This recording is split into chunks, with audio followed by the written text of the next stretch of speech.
I'm Dr. Brandy. I'm Dr. Joe. And you're in for a hell of a ride. Everything life, love, and legacy. Yes, yes. Buckle up. Let's ride. Let's ride.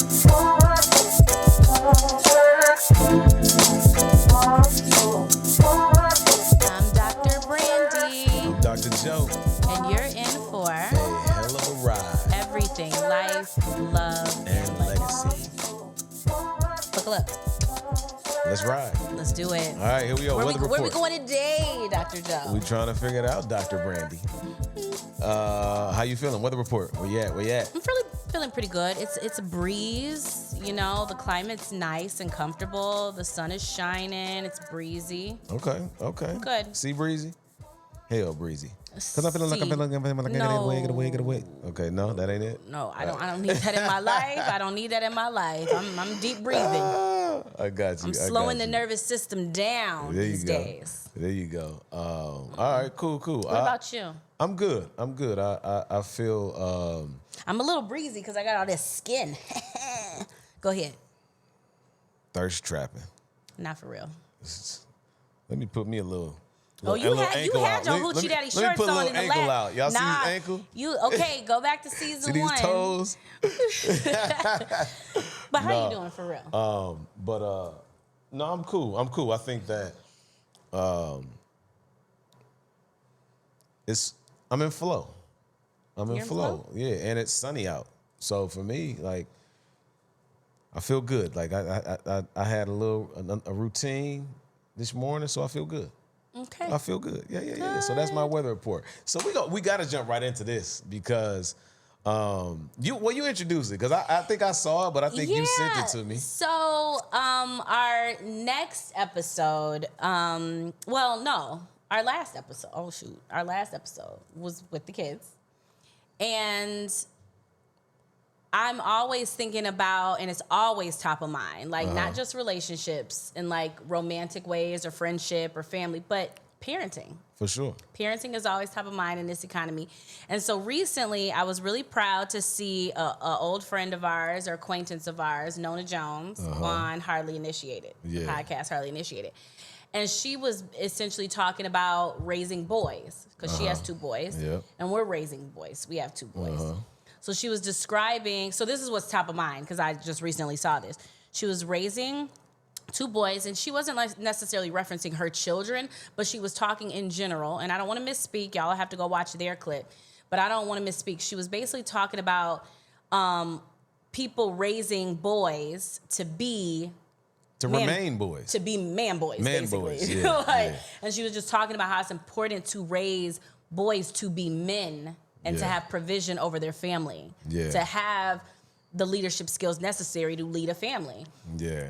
And so she was kind of talking about that. And, we know how the comments get all spicy. Some people was coming for her about it, but I completely and totally agree with her sentiment.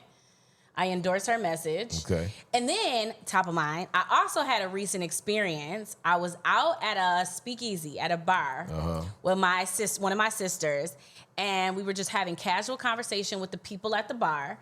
And there were these two men at the bar that, to me, was just reckless. Age range. So one was like 48. He said he was 48. Okay. The other guy, I don't know how old he was, but I would give him like early to mid 50s. Okay, cool. Oh my gosh. It was comedy. To me, they was just reckless. But reckless as in, what do you mean by reckless? Just kind of I'm going to tell you what it was. My perception of them was that they were, and some of this is probably assumption, but they were speaking in ways that let me know they have had really hard interactions with women. Yeah. And like really traumatized interactions with women. Because they were doing a lot of like, oh, I know what kind of women y'all are. Y'all probably don't even cook. Y'all, like, da-da-da. And I was just like, what? Oh, I don't. No, I'm just messing with you. But even then, it was just so interesting. Like we hadn't had no real conversation. It was just like so you telling me if I can't change a tire, you would be interested in me. And so it was just so interesting, and was like, and the one guy kept talking about his credit score over and over and over again. Like, okay.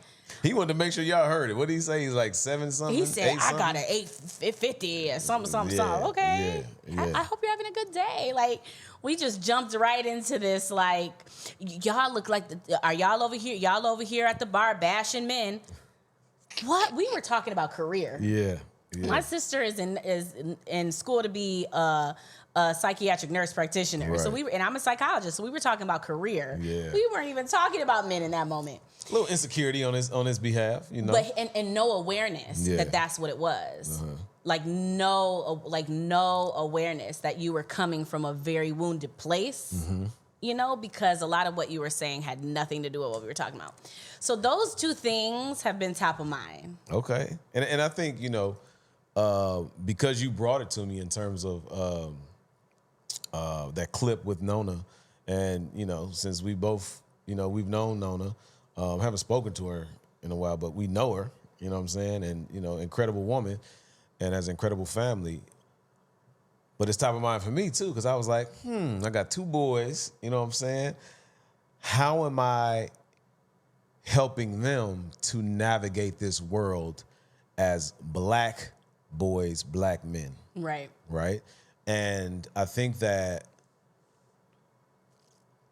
there's so much that could come with that clip, right? Because on one hand, you could be like, well, everybody ain't thinking about having a traditional, I'm married, got your family, blah, blah, blah, blah, right? Everybody not The Christian. man is the head and the Right, wife is the tail. right. It's not super Everybody biblical. don't operate from that. And then you got the other side, or another side that can be like, well, what do you mean teaching them to be a man, right? Like our LGBTQ plus brothers and sisters, like they come in and like, well, what do you mean maleness? It's like, right. Whoa. So it can go so many different ways. But I think that, you know, for me and my house, right?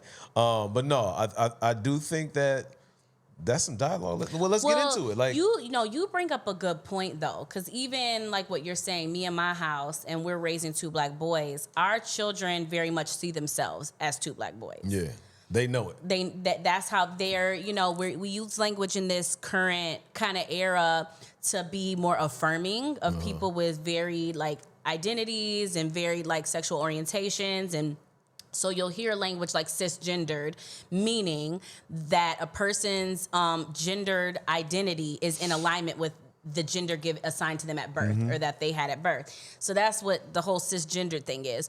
But our boys see themselves as boys. Yeah. Like they're very connected to who they are. They have full personalities. So all we do is affirm who they are. Yeah.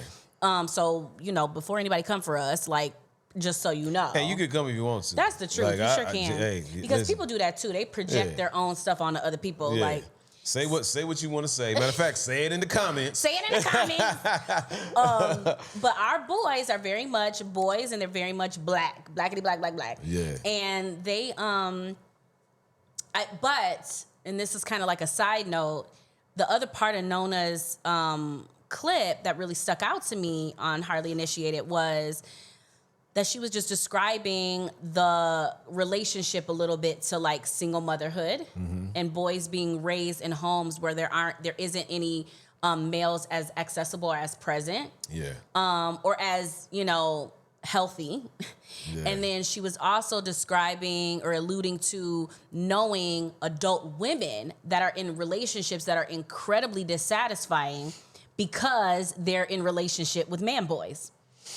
And I'm going to tell you, 83% of the therapeutic work that I'm doing. 83? I mean, that's I'm not for real. No, I haven't done the real math. Yeah.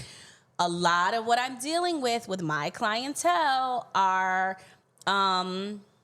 women just in in their masculine energy because they don't have men in their lives that have viable masculine energy. So they're wearing the metaphorical pants. Okay.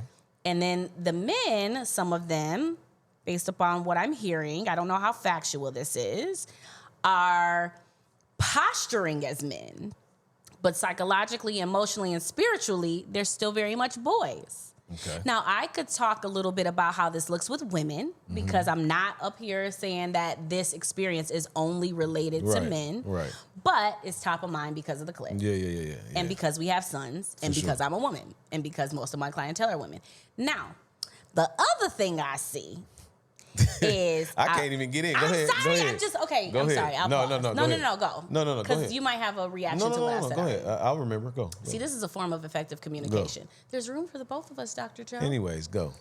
It's just like a stream of consciousness. Yeah, no, keep going. So the only other thing I was gonna say is I also have a group, a pretty strong black male client base, and these men are incredible men with wonderful vision, good hearts. I would never talk ill of them, but what I've noticed is a lot of their distress comes from feeling like they cannot please their women.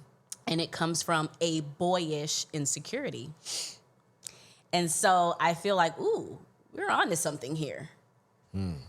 So even though some of them are in male bodies, the way that they move in the world can sometimes represent a little bit of what Nona was saying. Got you.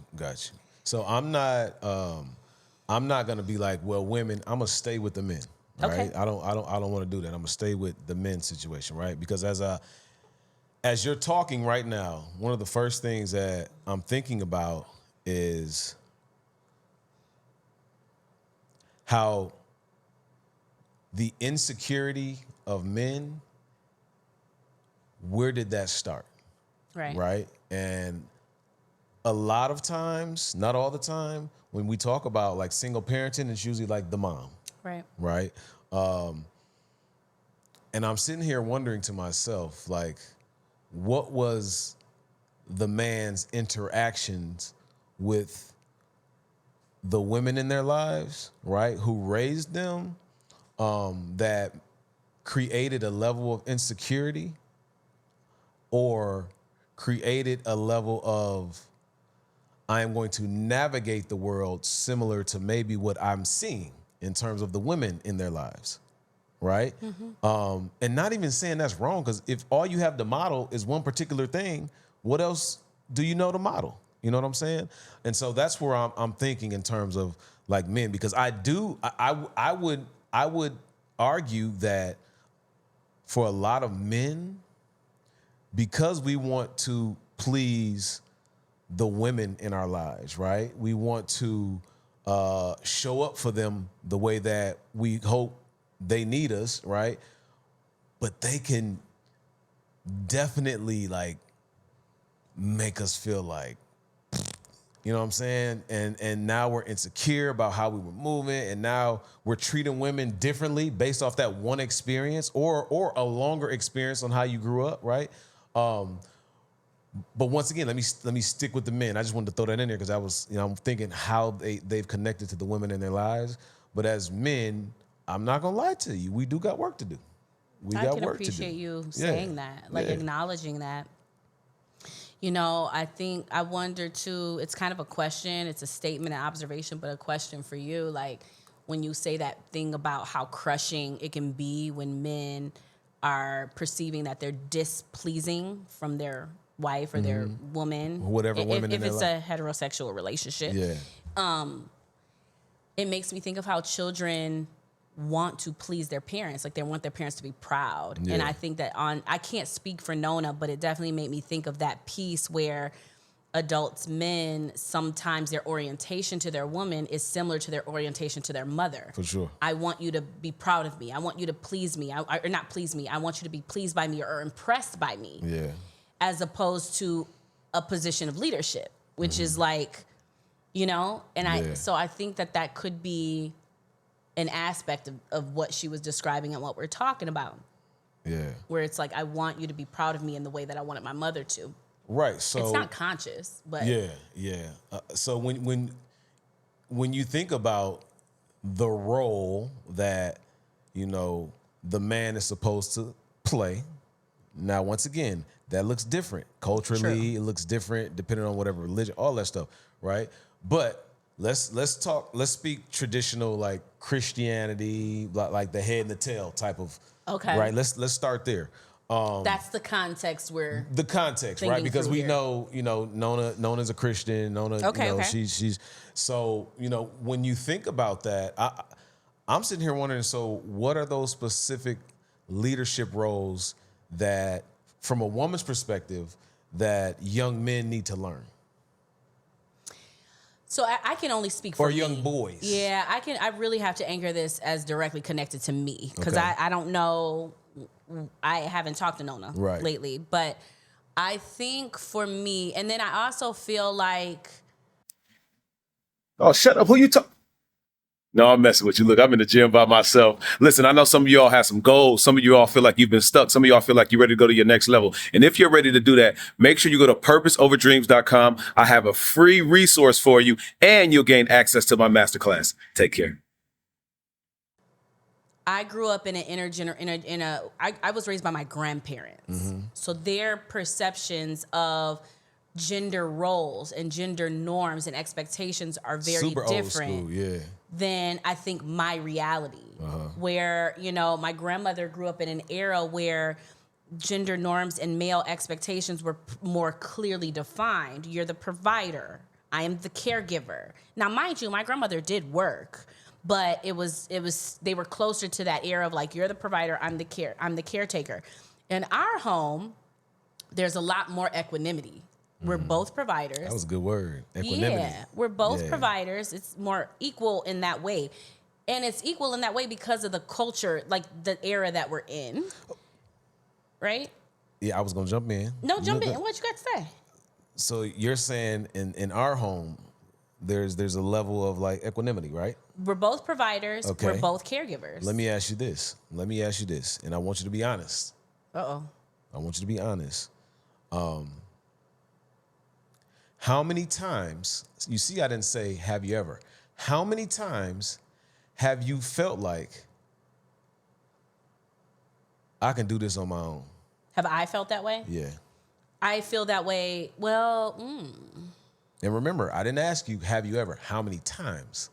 Have I felt that way? Yeah, like you feel like, you know what, I could do this on my own. I don't need, and even if it wasn't malicious, but you just felt as though like, I'm a professional grown woman, I could do this.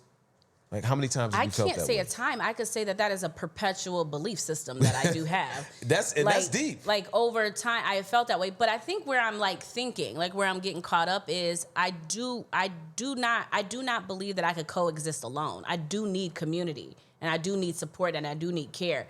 And I do need you in a way. I do. And I also have had this perpetual belief system. I can't even say the times because there are no times where this hasn't really felt like completely. Well, let me pull my notes out. I'm about to tell you.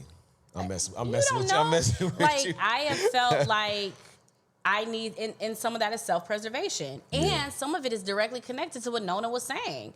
I believe that I need to be able to take care of myself. Okay. Financially, across the board. Okay.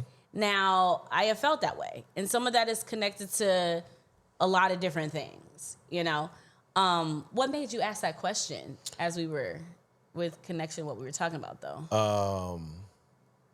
The having this conversation, so the desire to have young boys grow up to be men and be able to do whatever, right? Like, that's kind of where we are. But then also the complexity of so many women feeling like, I don't need that. But we're talking like, but we got to create that. And I'm like, where is that coming from? And like, is there did we get to a point where women said, I can do this on my own. I'm a bad blah, blah, blah. Independent women. And now, because you called it a belief, right? So if it's a belief, that means, if it's an internal belief, that means on the outside, if you're not getting that, you don't really care because you can do it on your own. It kind of feels like I'm not needed here. Yeah. So why the desire to create these type of men?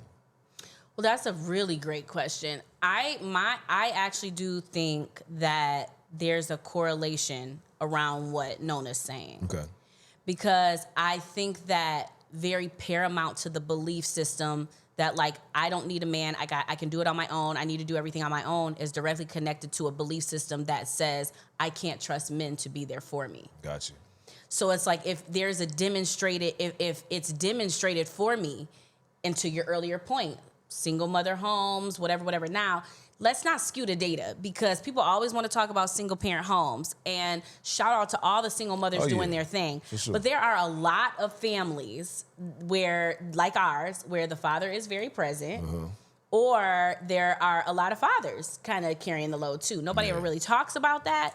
But I think in a general sense, a lot of women that have grown up with varying degrees of trauma as a result of the absence of their fathers or the harm of their fathers, they have a belief system that I cannot count on you to take care of me. I cannot count on you to provide for me. I cannot trust you to lead me. You keep saying you're going to pick me up and you don't even do that.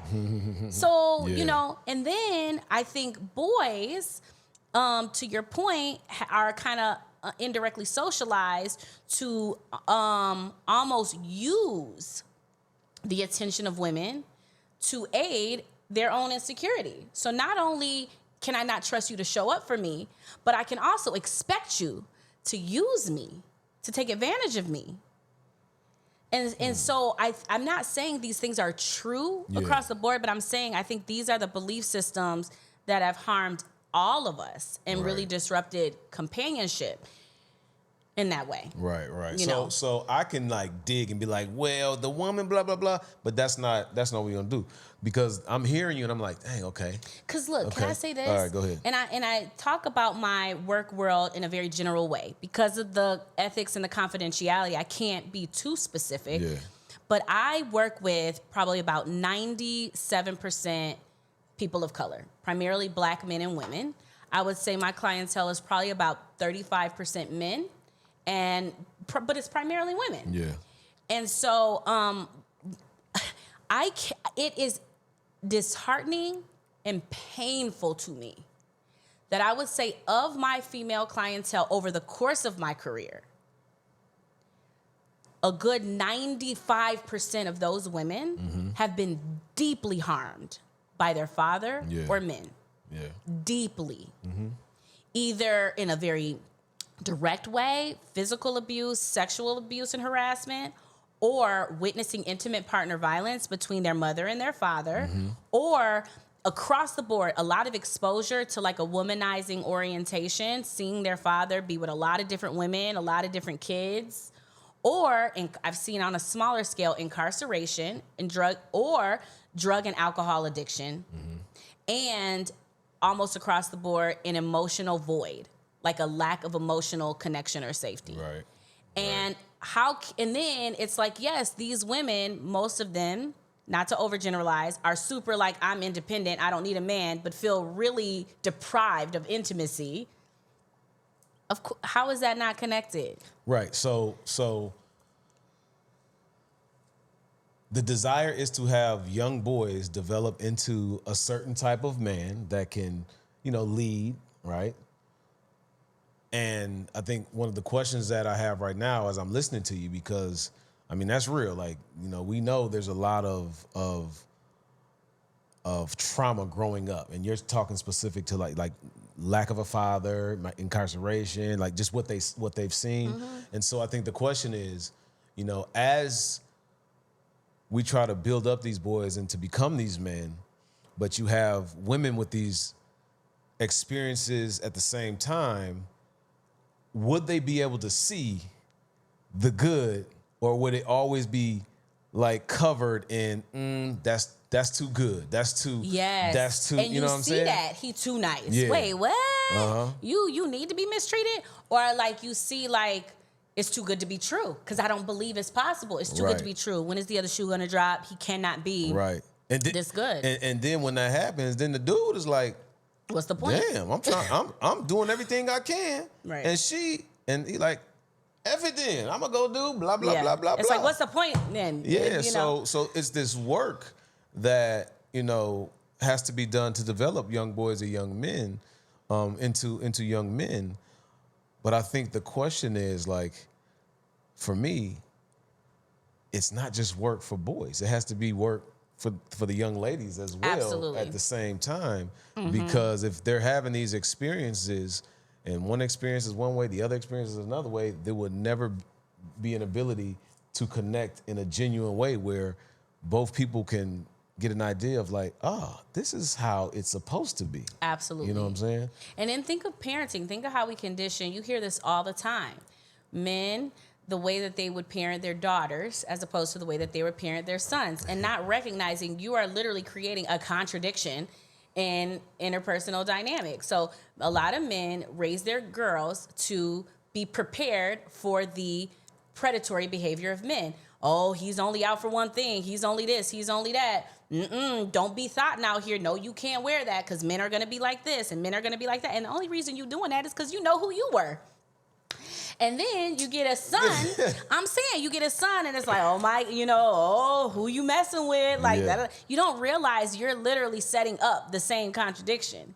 And then women, so I'm gonna bring this really more personal, more specific. Okay.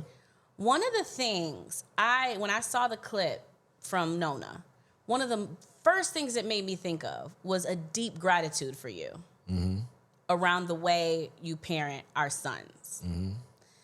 And specifically speaking, there's this narrative that a lot of Black women parent their sons. They almost parent them as if it was the man that they never had. You're the man of the house. And they either one of two things. It's like they get an excessive amount of responsibility that is not congruent with their developmental stage.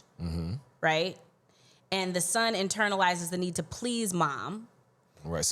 Even though they never got a chance to really develop and mature. And just for clarity, they're almost sometimes taking on adult roles as boys. And now, and the emotional responsibility of it. Right, I got you. When that's not developmentally appropriate. Yeah. But then on the other side, there's a doting of the boys. You hear a lot of stories where the daughters are expected to do all the things and the sons are just doted upon, like my boy. And I don't do that. We don't have daughters, but you consistently interrupt. And I've learned from you the ways in which I compensate for them. Because it's important for them, developmentally appropriate, of course, for them to be able to be self-led and to be responsible for taking care of themselves and not have an expectation that a woman is going to do that. And so when I do things like their clothes are on the floor and I go and I pick up their clothes for them and I take care of the room for them and I make their lunch for them and I do all this stuff for them, you're kind of no, they need to pick up after themselves. They need to make their own lunch. They are at the age where they can do that. And I'm like, dang, you're right. Because indirectly, I'm actually kind of socializing you to expect a woman to do all these things. Yeah. Where you interrupt that and you say, no, you need to be capable of being a self-led boy, a self-led man. Yeah. So I'm really grateful for that. And I think that's some of what Nona was kind of alluding to. Yeah, and I think that, and so, well, let me say thank you for that. Thank you for seeing that. Because when you were gone, I think I made them dinner twice. And intentionally, I'd be like, y'all know how to make your own food. Go make your lunch, get your clothes, blah, blah, blah, blah.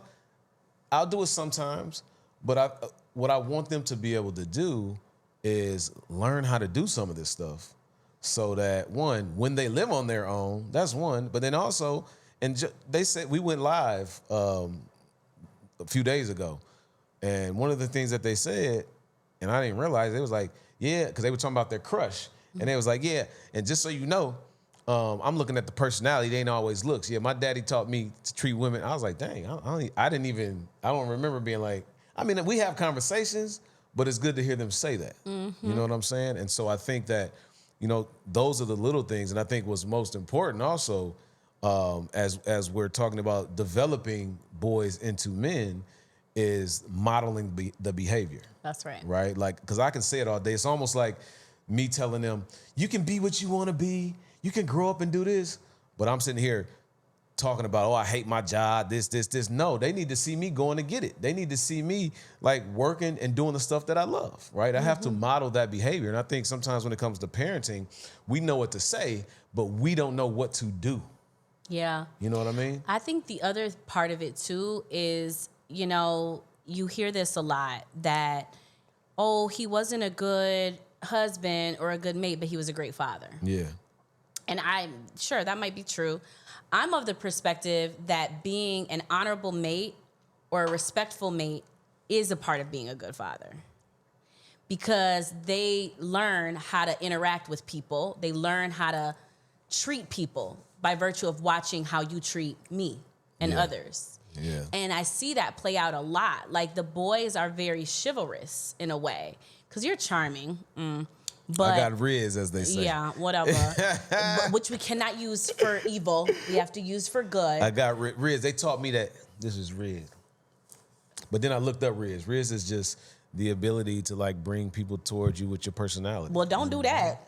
Not doing that. That's just over exaggerated. But I'm just saying, the kids tell me I got Riz. They're like, Daddy got Riz. He got the most Riz in the family. No, but I see it play out because they will say and do things as a feature of how they've watched you interact with me or other people. Like they will say like, you know, and it's just charming. It's just like ladies first, or mommy, do you need something? They're attentive. They're very much like that because I feel like you reinforce that. Yeah. They would never call me crazy names or go off because they don't witness that. And they know they daddy. They know. Yeah, they don't witness that kind of know. stuff. Well, yeah, but they also know.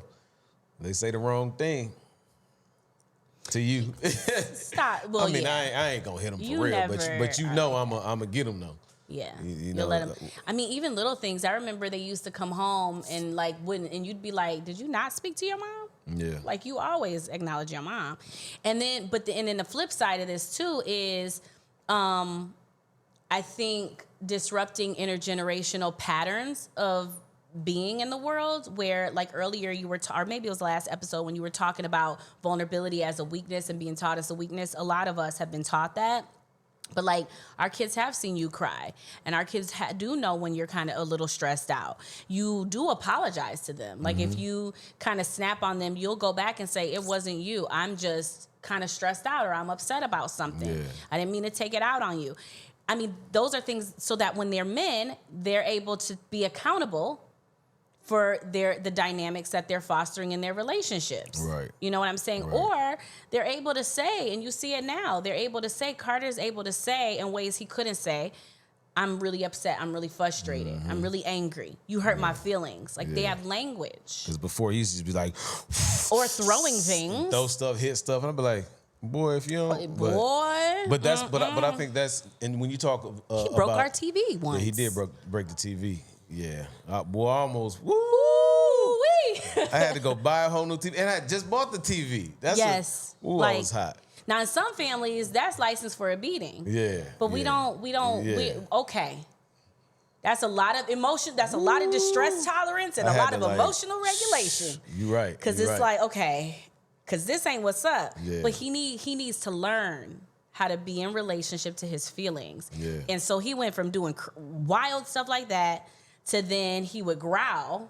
Yeah. And scream. Yep. And then you used to get really upset when he would do the fist balling thing. fist. And I would tell you, I'm like, Joe, he's trying to figure out how to do it. That's true. Now, he still has his moments. Uh-huh. He actually tends to cry more now. He just like, he gets quiet. He'll get quiet and he'll tear up. Yeah. But he will also express. He will say, I'm embarrassed, or you Yeah. hurt my feelings, Uh-huh. or I'm mad at you. You know? Or I think, and this is what I heard, I forgot who said this, but I could appreciate it. And they said, in a sense, you don't want your kids to be scared of you per se, but what you want is for them to have the relationship where they feel so bad that they disappointed you.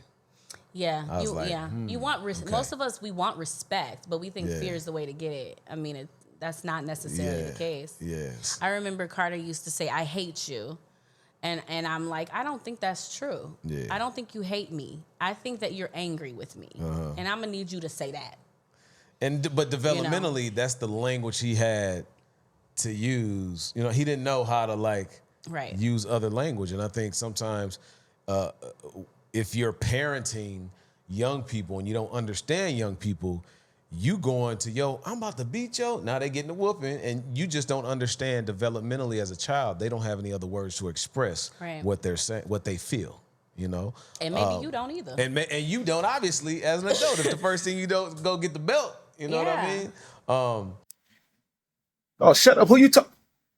No, I'm messing with you. Look, I'm in the gym by myself. Listen, I know some of you all have some goals. Some of you all feel like you've been stuck. Some of y'all feel like you're ready to go to your next level. And if you're ready to do that, make sure you go to purposeoverdreams.com. I have a free resource for you, and you'll gain access to my masterclass. Take care. So yeah, I think that, when it comes to, raising young boys into men, I'm going to always fall back to modeling the behavior, right? Because it's not necessarily always what I say, but it's what I do that they're paying attention to.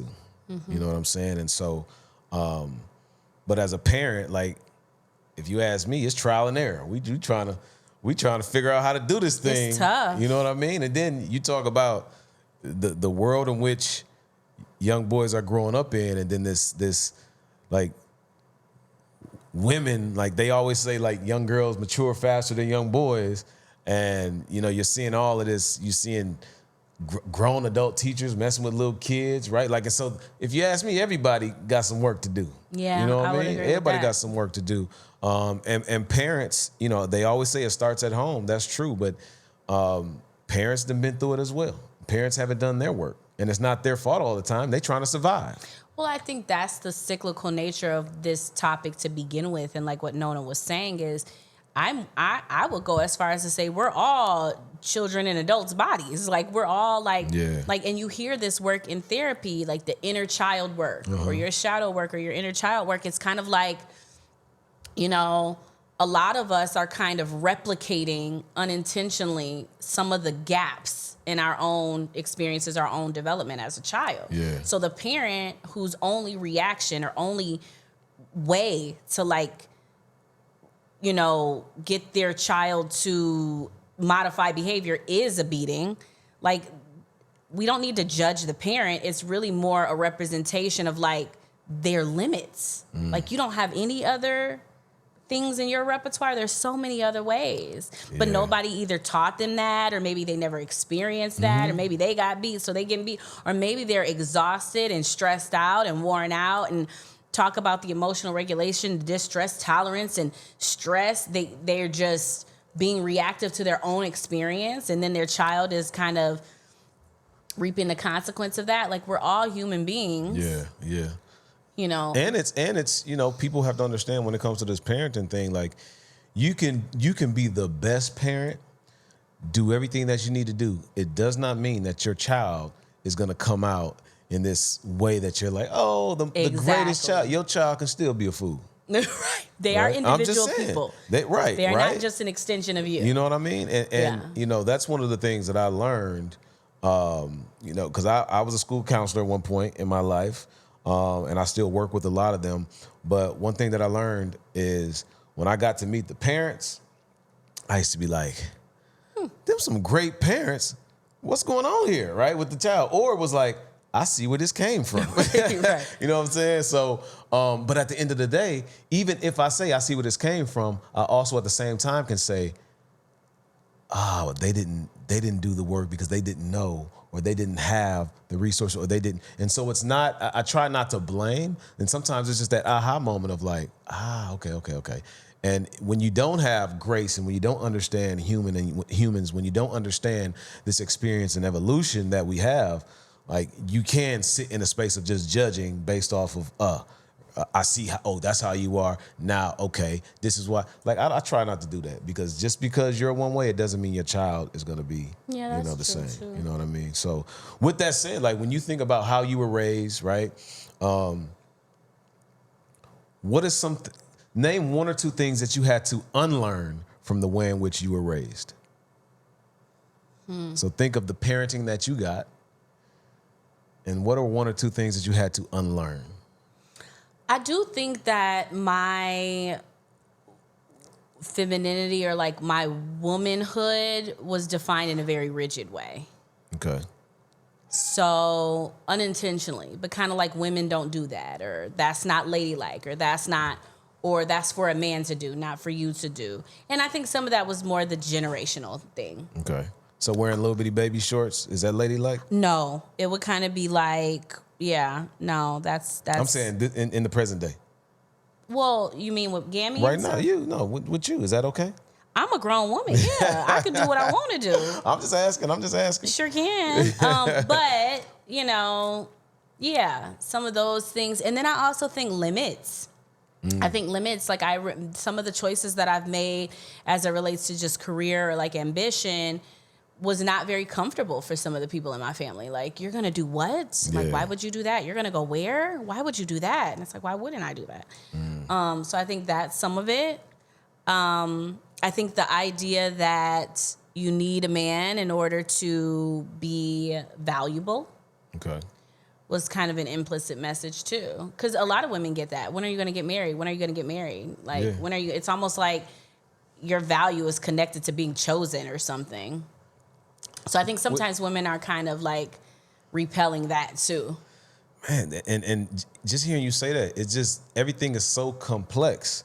And it's complex because it's like, we want to create these young boys to be these type of men so they can run a household, which be married, blah, blah, blah, blah, blah. And then it's like,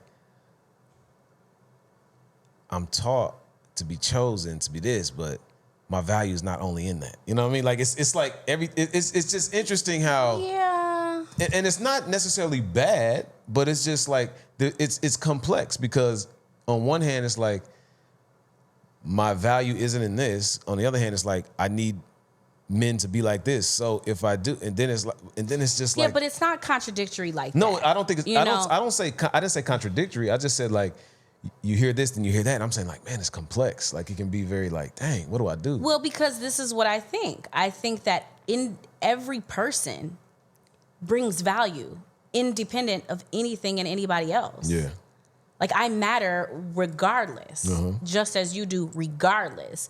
Now, having experiences in communities of value is another dimension of like our lived experience, but it doesn't mean that I'm less value because I don't have this man or I don't have this, and this. It's not like they're not mutually inclusive in that way. They stand independent, like in the sense of, am I raising an individual to be in companionship with another individual in a healthy way?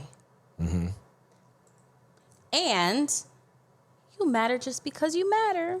Call me cheesy and corny, but like, you're beautiful and you're valuable regardless. For sure. So it's not like let me raise boys to be men so that they can score a really good wife. Right. Let me raise boys to be men because they deserve that for themselves. I got you. Like, and then of course, you're appealing in that way. Yeah, because I mean, and once again, I think I have to be very clear. Like, some people are from other perspective that, you got to get married. I'm like, no, you live the life that you desire. You create the life that you desire. And at the same time, I got to ask a question back to what you were just saying. So does that make you more valuable if you do connect with somebody in a good way? Like, now it's valuable, we come together. Are you this big, you know what I'm saying? Or is it just like, no, we're just operating as individuals still. We've come together to create whatever it is that we create. Or is it like, because those two people did the work, they're both valuable and they got together, their value is higher than... I see what you're saying. What do you think? I don't know. Like, that's hard for me to tease apart because on some level, it's like, I don't want to be contradictory though. Because on some level, it's like, I can see that. It makes me think of like a business. Like a new business, there's more risk than one that's been around for a long time and they have like, they've accumulated equity, or something like that. So it makes me think like that. Like, yeah, there's more equity, I guess. But I don't know. Okay. It's kind of tricky. That's why I said it's a complex game. It's very complex. Like, there's so many moving pieces. And, that's one of the reasons why I try not to be like, you got to do it this way and you got to do it that. Like, no, there's multiple ways that you can do it. And it also depends on the type of life that you want. You know what I'm saying? And going back to this parenting thing, all I can do, I want my boys to be better than me, right? I don't want them to have some of the experiences that I had. I want them to have experiences to learn. But some of the experiences that I had, I don't wish on no children. I know right? that's I don't wish on no young boys that are developing, and I don't think I've had the worst experiences in my life, but I've had some experience where people will say, "Dang, what happened?" You know what I'm saying? And it's like, yeah, that happened. You wouldn't even know it. And I think for me, as long as I want my children to see me modeling what I talk to them about, and that's operating your purpose. What does that look like? Oh, JoJo, you want to do this entertainment thing? That's what you want to do? I'm not going to force you to play no sports. I did sports. Carter, you like sports? Oh, but you don't like the sports I played? I'm not going to force you. So my first thing is modeling. Let's push you in whatever direction you want to go, right? And help you there. But then it's also, how do I create good people? And you know what? But even like the small, minute things, like, my cousin, she gave me this wonderful, she was telling me this wonderful story about her daughter and how they were going to a speaking event or something, and her daughter was wearing, and she's young, was wearing like clothes that didn't really match. Yeah. Like she dressed herself and it didn't really go together. Right. And my cousin was kind of like, well, maybe we could wear this or that. And the daughter was like, it's not about if it matches, it's the smile on my face that matters. And so in that moment, it was like, okay, check. And so my cousin was like, okay, fine, we're going to go. So she was one of the only kids at this event. And the speaker really noticed the little girl. Yeah. And she noticed her. I'll just say it's not a big deal. Shout out to my cousins, Kaniqua and Stephan and Aria. And so little Aria, I guess, was one of the only kids in this venue with this speaker. And she stuck out partly because she's young, but also this outfit. Yeah. And the speaker was like, I see you, sis. I see you, And it put so much pride on my little cousin's face. And she looked up at my older cousin like, see my outfit, And it's like, yeah, it didn't match. Yeah. But like at the end of the day, that little girl now feels increased confidence about her ability to show up in the world as herself. Right. You want that in an adult woman. You want that in an adult man. Yeah. We go through this with Joey with his hair. I'd be like, you sure you don't want to cut your hair? And he's like, no, I want to do this with my hair. Yeah. And it's like, you know what?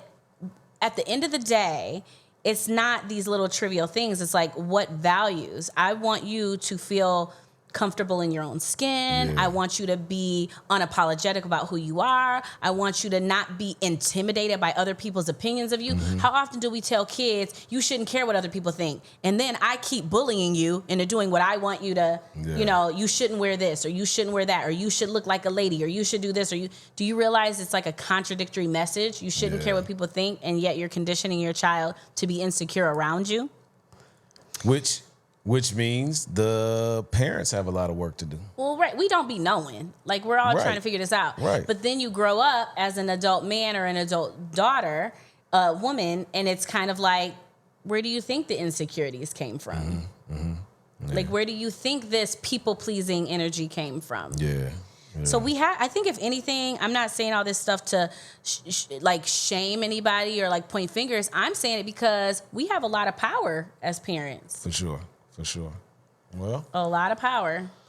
Well, I do. Okay. What's your? Wait, I don't got my take. I got one last question as we get ready. Well, to I was going to ask you a question. Oh, go ahead. My bad. I was going to ask you, what do you think are like the top three not characteristics, but like the top three things I guess you want to instill in your children? Like, what is it? Yeah. Because you keep talking about modeling behavior. Yeah, I think the top three things right off the bat is you have to operate on purpose, right? That's number one. Number two is be a good person. Be a good person. Like, if somebody needs help them, right? If somebody is getting bullied, like, hey, just be a good person. When people see you or say your name, like, you want them to say good things about you, right? Like, you don't want to be the person where they say a name and they're like, let's get out of here. Such and such is coming. Like, you don't want to be that person, right? And so be a good person. Then the last thing is, be okay with learning something new and doing something different.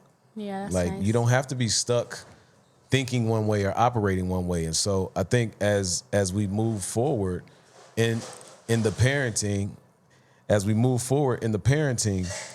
think it's just a little ice. It's just ice, y'all. But the nurses are here helping Gammy. Yeah, but as we move forward in the parenting, I think the biggest thing is we want to make sure that our kids, yes, they can be who they are, right? And at the same time, we know things that they don't, and we're going to lead to the best of our ability so that they can become good people, and not so they can just make choices for the rest of their lives as a young person that haven't really been through as much as we've been through. That's so true, but I think you're speaking to another thing. Like, be who you are, but I think you're also talking about teaching them the value of, like, foresight. Yes. Like, thinking forward. Like, and a part of what helps their foresight is our hindsight. For sure. So it's like, but in order to have that be respected, I do think you have to cultivate and have intimacy in your home, connection and intimacy in your home, so that your children don't feel like the need as much to, like, be combative with you, but they trust you. Like, I think my daddy does know. Like, I want my dad's advice, or I want my mom's advice, as opposed to, you don't know. And a lot of times that comes from, like, we always say teenagers do this, but not always. Like, I think sometimes that comes from a lack of intimacy. True. I don't know you in an intimate enough way, or I don't feel respected enough by you. Right. And so sometimes I think that's more of what we're talking about. I got you. You know? Well, listen, because we got to close out, we got to do this quick, all right? What's your takeaway? 30 seconds or less. This is going to be our takeaway, okay? And the question is, what's the best and worst thing about parenting? Can you go first? So I have time to asked think. the question. Yeah, but I got to think, and you want me to go fast. I can't go that fast. I got to think. I'm thinking too. That's why I asked so you trying to? Okay. What's the best and worst thing about parenting? The best and worst thing about parenting. It's the same thing, that it matures me.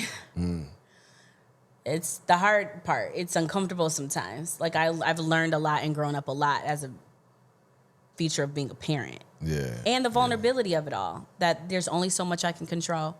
That's real. I think for me, it's... and not to use my power in a frivolous way. Go ahead. Okay, right on. For me, it's... no, I'm just playing. I think for me, it's... you don't always know what to do, right? That's the worst thing. You just don't know what to do all the time. And I think the best thing is I never realized how much I would learn from my children. So, with that said...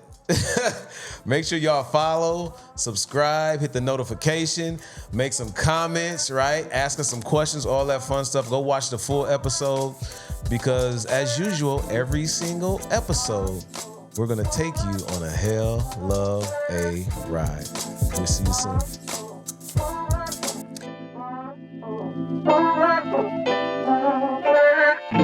All right, what's going on? Y'all know every episode we got a challenge. So we have an amazing challenge for you parents out there, or for the people that's going to be parents in the future. So what you got?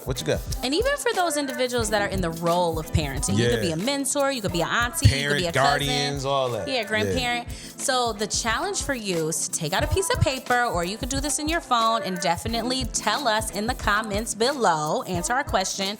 We want to know what has been the hardest, the worst and the best part of being in a parenting role, of being a parent or being in a parenting role, the best and the worst part. And then to really challenge you, a little bonus, we want you to say what it is you're doing to mature as a parent. How are you maturing? Let us know. Comment below.